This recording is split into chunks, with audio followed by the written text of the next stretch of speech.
Hello, this is a presentation about macrostructure.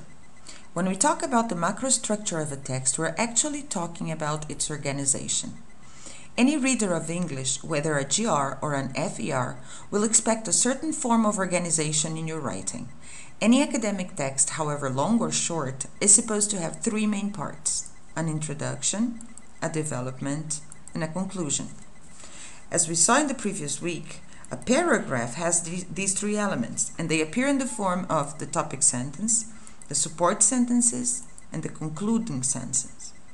Similarly, an essay or a research paper will have these elements, but they are called introduction paragraph, development paragraphs, and conclusion paragraphs.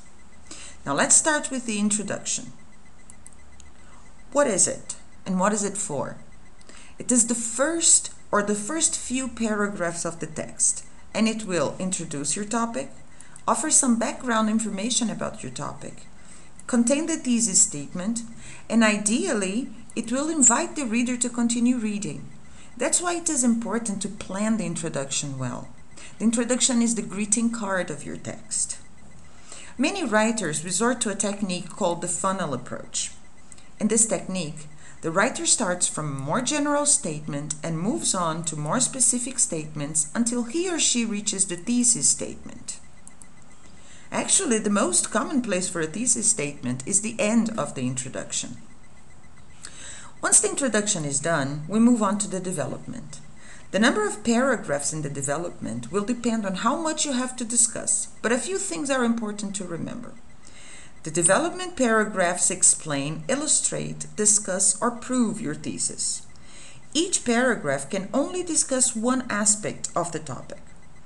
The topic sentence in each paragraph must be connected to the thesis statement. It is also important that the development paragraph be coherent and unified. Also, it should contain credible support by means of clear examples, statistics, and citations. Finally, there's the conclusion. Many people think writing conclusions is difficult because they are afraid of simply repeating what they just said. In a way, they are right, because one of the possibilities of a conclusion is to restate the main points and the thesis. But that is certainly not all. The conclusion should bring the discussion to a logical end. It should give closure to the argument. So there are other elements you can include in your conclusion depending on the type of text you're writing.